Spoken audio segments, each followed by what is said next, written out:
Nuestro invitado de esta semana es Manuel Garrido, fue diputado nacional, fue titular de la Oficina Anticorrupción, fue titular de la Fiscalía de Investigaciones Administrativas y seguramente me estoy olvidando algún otro cargo. Manuel, ¿qué tal? Hola Martín, ¿cómo estás? Bien, muy bien. Bueno, yo te propuse tener esta charla porque hay dos temas que me preocupan. El primero es el que ha sido el tema de la semana, que es la declaración jurada y las declaraciones públicas que hizo el jefe de gabinete, Manuel Adorni, eso por un lado. Y por otro lado, algo que me parece a mí que tiene mucha importancia y que está pasando justamente como consecuencia del escándalo Adorni, está pasando un poco por debajo del radar, no nos estamos dando cuenta, y es la ley que pretende, o el proyecto de ley, mejor dicho, que pretende regular la gestión de intereses, comúnmente conocida como ley del lobby, y que vos estuviste en la Comisión de Asuntos Constitucionales exponiendo sobre eso y escuché algunas de tus críticas, y me parece que es un proyecto de ley un poco peligroso, probablemente más peligroso que lo de Adorni. Pero te propongo empezar por el primer tema, por Adorni.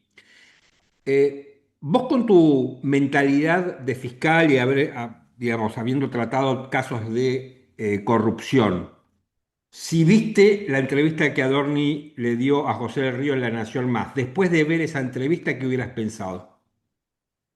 Mira, lo que está haciendo Adorni es lo habitual digamos, en las personas o funcionarios que tienen causas por enriquecimiento ilícito. Ujú, Eh, mm, lo atípico de la situación de Adorni es que en otro contexto seguramente no seguiría siendo jefe de gabinete, que es una cuestión más bien política que la técnica del enriquecimiento ilícito. Sino, digamos, lo que él está haciendo es lo habitual, es decir, tratar de acomodar retrospectivamente su situación patrimonial y tratar de encajarla o dar alguna explicación que pueda justificar el incremento. Lo que sucede es que el incremento es muy grande y las explicaciones digamos, son difíciles de justificar. Lo que te diría es eso, que esta explicación que da muy suelto de cuerpo en una entrevista periodística, cuando sea la justicia la que le pida ujú, explicaciones, obviamente que la justicia no se va a satisfacer o no se va a dar por satisfecha con la mera explicación que él está ujú, dando, sino que digamos, eso va a tener que tener algún tipo de fundamento, de constancia, de acreditación del movimiento del dinero. Y bueno, habrá que ver qué puede justificar, porque más allá de que sean criptomonedas, tiene que haber registros de esos movimientos. Y no soy un experto en criptomonedas, pero hay maneras de rastrear esa información. Así que lo que seguramente va a ocurrir es algo que también sucede en las causas de enriquecimiento ilícito. No es que uno da una explicación y listo, sino que la justicia examina esa explicación a la luz de la documentación que él debería acompañar y seguramente surjan nuevos interrogantes o pedidos de documentación o pedidos de explicación. ujú. La, la explicación que él da eh, es de dudosa verosimilitud, ¿no? Es poco Teniendo en sofisticada cuenta, inclusive, ¿no? sí, Digamos, bueno, frente a otros casos de sí, corrupción. No sé, yo he visto la época del menemismo que se constituían sociedades, por ejemplo. No estoy alentando con esto, pero digo, mismo en el kirchnerismo, que vos investigaste varios casos del kirchnerismo, eh, digamos, no sé, había emprendimientos simulados, licitaciones, digo, había un entramado, se trataba de hacer como una especie de esqueleto justamente para delinquir. Acá ni siquiera, digo, porque es medio burdo. sí, la dificultad que tenés es cómo, digamos, cómo justificás. Tiene que ser algo que te haya dado una ganancia abrumadora en poco tiempo. Sí, claro. Eh, y entonces tenés varios problemas. El primer problema es de dónde salió el capital inicial. O sea, cómo obtuviste vos el capital inicial para, para invertir. Aquí la explicación es que, bueno, que se encontró un canuto en el departamento del padre. Un canuto que tendría que haberse encontrado también el hermano, o sea que habrá que ver a dónde fue a parar el doble de eso que él dice haber encontrado, que Claro. hubiera correspondido al hermano. Entonces ahí ya tenés un primer problema. Digamos, algo que no le favorece en nada es, digamos, es que nunca declaró un solo peso.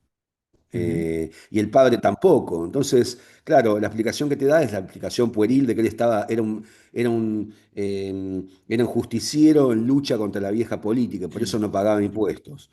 Bueno, Pero eso no ya es ahí un argumento jurídico, no, no es un argumento por eso. jurídico, de ninguna manera.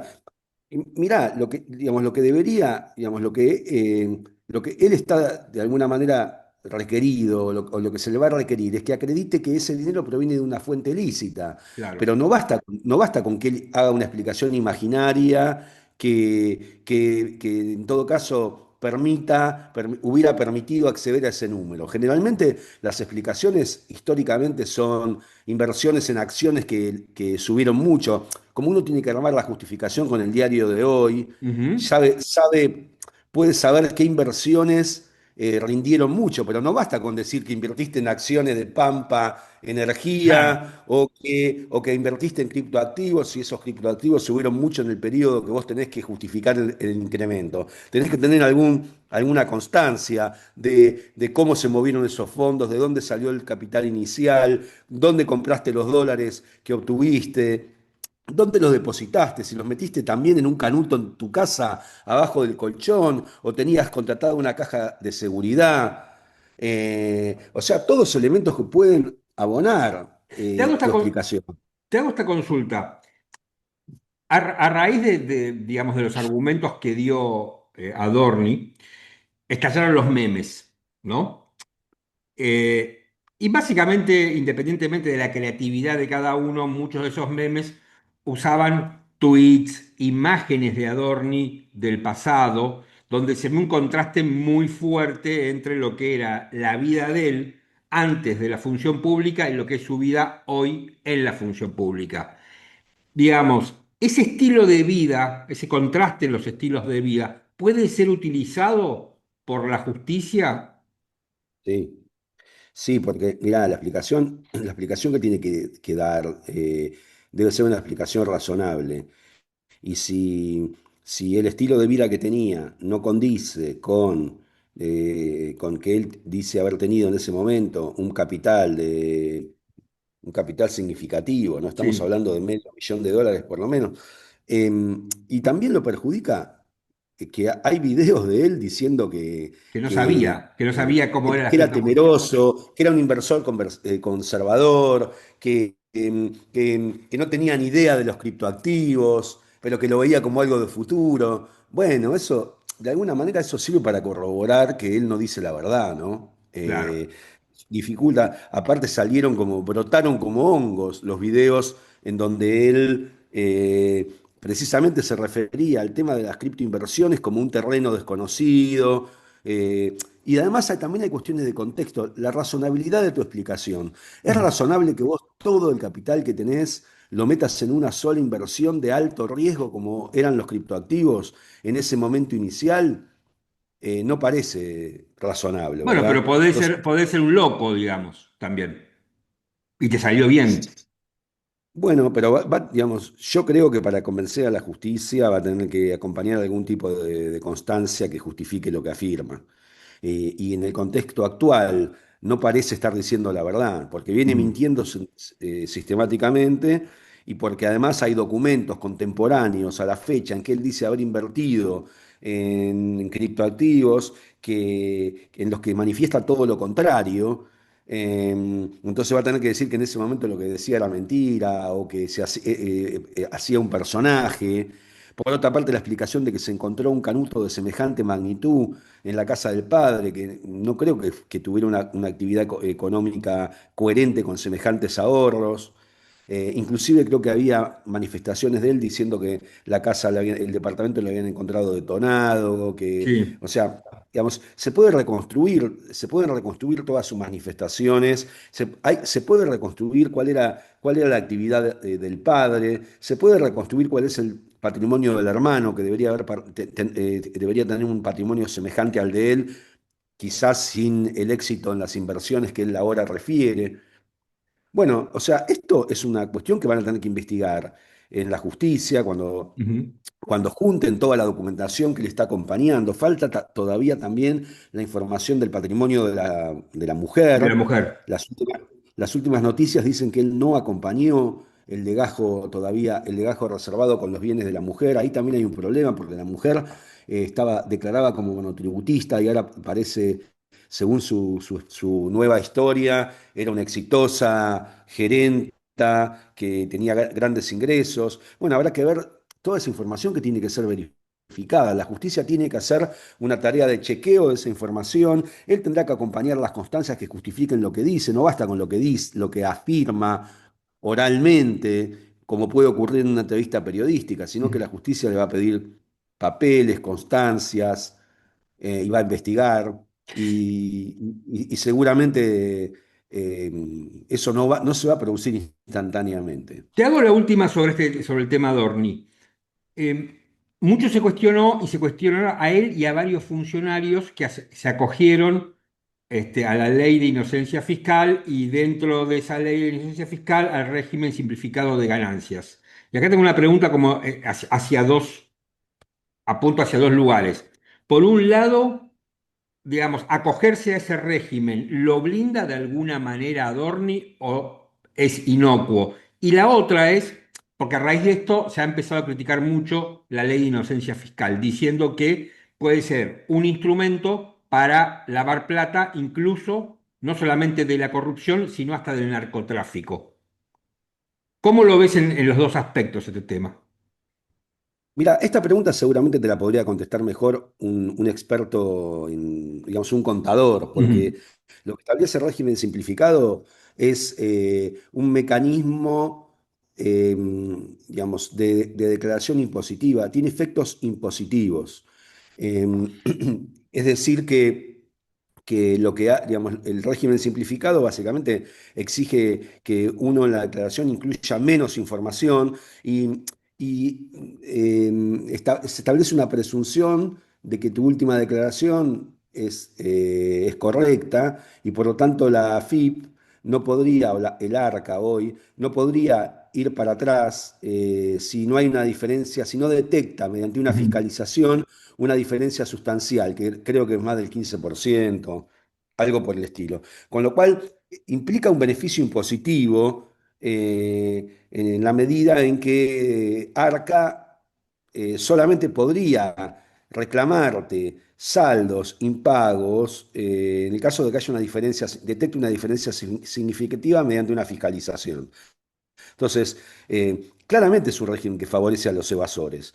Y, y lo votó el Congreso. O sea, Claro. realmente, digamos, el Congreso votó esto que es una burla digamos, a los ciudadanos o contribuyentes que pagan sistemáticamente sus impuestos. Entonces, esto lo votó el Congreso, alguien tendría que hacerse cargo.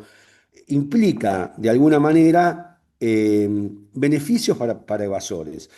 Si lo blinda, no lo blinda, no lo blinda, mira, penalmente no lo blinda, porque de ninguna manera tiene efectos sobre las causas penales que tienen trámite, o sea, no tiene ningún efecto sobre la causa de enriquecimiento ilícito. Él de alguna manera con el relato que está haciendo también está reconociendo que cometió otro delito, que es omisión maliciosa en una declaración jurada integral patrimonial, es decir, omitir a sabiendas información Ujú. que la declaración jurada de los funcionarios públicos debe contener. O sea, que ese tipo de delitos como otros, que son los que podrían haber originado ese enriquecimiento, porque obvio que el dinero no se sabe de dónde salió.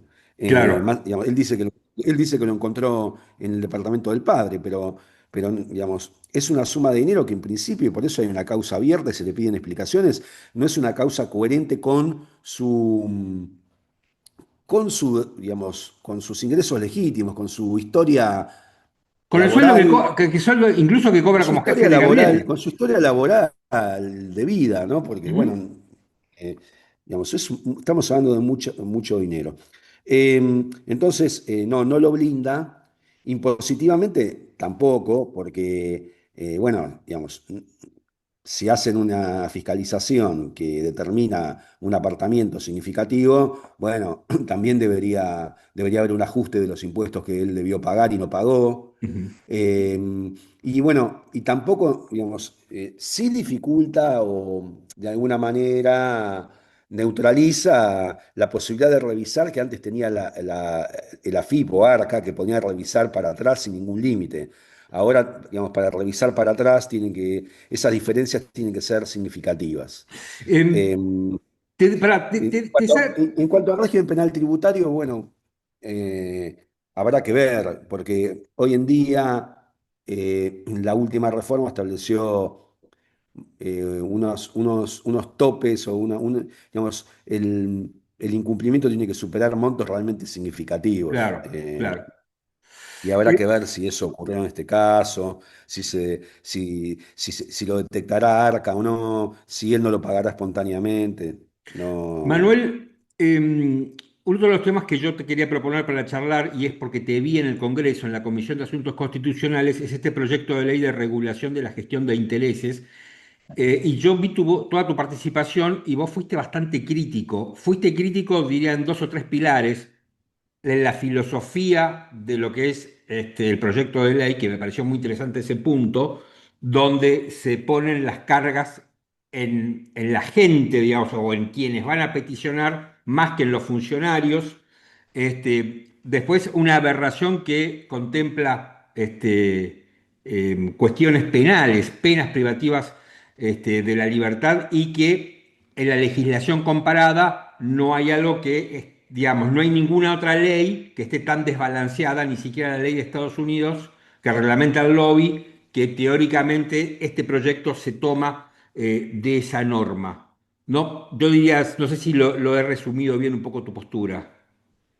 Sí, sí, la, digamos, la llamada ley de lobby digamos, que acaba de elevar el Poder Ejecutivo al Congreso. Sí, lo primero que te diría es que llamativamente no hubo una sola voz de la sociedad civil Ujú. variada de derecha a izquierda a favor del proyecto. No es nada más mi opinión la crítica. No hubo ni uno de los invitados a la Comisión de Asuntos Constitucionales y a la Comisión de Legislación del Congreso que dijera que le parecía bueno el proyecto, lo cual es un buen termómetro para evaluar la calidad del proyecto.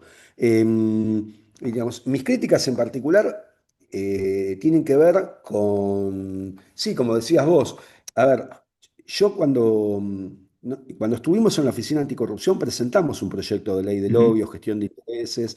Cuando fui legislador nacional también presenté un proyecto. O sea que no es que entienda que no haya que regular la gestión de intereses. Entiendo que, digamos, y pienso que debería haber una regulación. Y lo que planteaba o lo que pensé en el momento de elaborar mi proyecto es que es necesario transparentar la gestión de intereses, pero a la vez establecer un marco de igualdad en esta actividad. Es decir, favorecer que el Congreso o el Poder Ejecutivo, antes de tomar una decisión, tengan una visión lo más completa posible de las distintas opiniones involucradas por parte de los destinatarios de la norma. Es decir, favorecer la igualdad en el acceso a quienes toman las decisiones sobre determinados temas.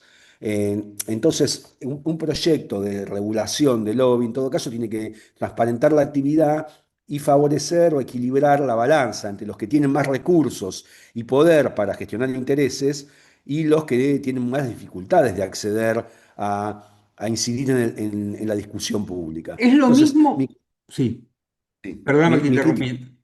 Sí, no, vamos a eso. Pero mi crítica esencial entonces era que este proyecto establece trabas, o sea, en vez de favorecer la gestión de intereses, sobre todo por parte de quienes no son lobistas profesionales, Ujú. que son las pequeñas asociaciones, organizaciones comunitarias, iglesias, es muy variado, es una amplia gama de actores sociales la que tiene derecho de alguna manera a participar del debate público. Estamos hablando del derecho a peticionar ante las Bueno, autoridades. Cuando hablamos de lobby, a eso apuntaba mi pregunta. Si este proyecto no viola ese derecho, y por ende la ley termina siendo inconstitucional. Y bueno, digamos, es muy delicada esta legislar sobre esto, porque estás de alguna manera avanzando o poniendo regulaciones sobre un derecho constitucional, en este caso el derecho a peticionar ante las autoridades, Ujú, em, libertad de asociación. Bueno, hay una serie de cuestiones que están involucradas. Y si vos estableces límites que son injustificados y que traban el acceso o traban de manera irrazonable la posibilidad de peticionar ante las autoridades, estás avanzando sobre la Constitución. Y, y este proyecto para mí tiene dos problemas centrales. Por un lado, está inspirado en el interés de empresas que hacen lobby, que por supuesto ujú. no tienen ningún problema en inscribirse en un registro. Eh, Más allá de que la ley establece exigencias que son absurdas e innecesarias, como por ejemplo, es lo que vos resumiste, el peso lo pone sobre los actores de la sociedad, no sobre los funcionarios públicos, y les obliga a presentar un informe trimestral, o sea, digamos, exigencias que son irrazonables eh, y que no tienen sentido para los particulares o para, digamos, para asociaciones de la sociedad civil. Hoy en día hay muchos proyectos comparados, muchos o muchas leyes virtuosas que regulan este tema. Y no hay que ir muy lejos. En Chile tienen una regulación razonable, Ujú. claramente el peso lo ponen sobre los funcionarios públicos. No contienen exigencias de medidas para quienes ejerzan su derecho a gestionar sus intereses ante la autoridad y tampoco están amenazados con sanciones penales. Vos fijate lo absurdo que es, Es increíble eso. pasamos de repente de la nada o sea, la nada misma, que es la situación actual, en donde sí hay una regulación que pusimos nosotros hace Ujú. 26 años, que es la publicidad de agendas de los funcionarios públicos, que los funcionarios cumplen relativamente mal. Una de las organizaciones que expuso reveló que los funcionarios no cumplen meticulosamente con la reglamentación de inscripción en las agendas. Pasamos de una regulación muy suave, que es la de la publicidad de las agendas, que los funcionarios cumplen mal, parcialmente y a desgano, a un régimen digamos, que establece exigencias innecesarias a las organizaciones de la sociedad civil y que además las amenaza con penas, con ir a la cárcel. Qué La locura. verdad es que es absurdo. Además de otros problemas, el proyecto establece una discriminación en perjuicio de organizaciones financiadas por organizaciones del exterior, o sea que también tiene un tufillo discriminatorio o ultranacionalista. O sea, Te pregunto sí, esto, ¿es lo mismo hacer, digamos, que una gran corporación, no sé, me imagino una tabacalera o una empresa farmacéutica, haga lobby, no sé, por el vapeo o porque se permita un determinado medicamento, que una ONG trate de hacer lobby para proteger a una especie? No es lo mismo, mirá, me da la impresión. no, no es lo mismo. Por eso Eso debería estar discriminado en un proyecto, ¿no? Debería estar... una norma virtuosa debería equilibrar en vez de desequilibrar. Acá es una norma que, por un lado, establece una regulación más propia del lobby privado, o sea, que está inspirada o que, digamos, en el modelo de esa actividad de lobby Ujú. profesional que realizan a su vez empresas. eh, y no contempla la situación de aquellos, como decís vos, organizaciones indígenas, organizaciones que luchen por preservar su ambiente, en donde este tipo de exigencias es desmesurada, no las van a poder satisfacer con antelación, son costosas. O sea, en lugar de equilibrar el debate público, privilegia a los más poderosos en el debate público. Y esto digamos, es injustificado y es algo inconveniente. Es inconveniente en una sociedad democrática. Eso es lo que te Claro. diría. Es decir, además, no está clara cuál es la autoridad de aplicación, con lo cual también podría ser una herramienta de persecución de organizaciones que no sean simpáticas para el gobierno, inclusive con la amenaza de la sanción penal. Como ha pasado en otros países, en donde leyes semejantes han sido utilizadas para la persecución de organizaciones críticas de los gobiernos, organizaciones defensoras de derechos humanos. Entonces, también son herramientas que al poner tanto poder en manos de los gobiernos, terminan siendo una herramienta peligrosa y de posible persecución. Por eso hubo una reacción eh, digamos, tan elástica o eh, digamos, tan importante de las organizaciones de la sociedad civil frente a este proyecto, por el temor a que termine siendo un instrumento utilizado arbitrariamente por los gobiernos. Y cuando decimos los gobiernos, estamos hablando de todos los gobiernos. Sí, eh, claro. porque, porque herramientas que pueden ser utilizadas arbitrariamente y quedan en la legislación para cualquier gobierno. Entonces, esto debiera ser objeto de una discusión equilibrada, donde digamos, si hay voluntad de regularla, sea una regulación que no sea peligrosa para nadie. Por eso, si vos revisás la lista de las organizaciones que estuvieron en el Congreso cuestionando el proyecto, vas a encontrar organizaciones que responden a todas las ideologías y a todos los sectores políticos. Manuel, muchísimas gracias por esta charla. Un fuerte abrazo, y nos estamos viendo. Chao, Martín, gracias a vos.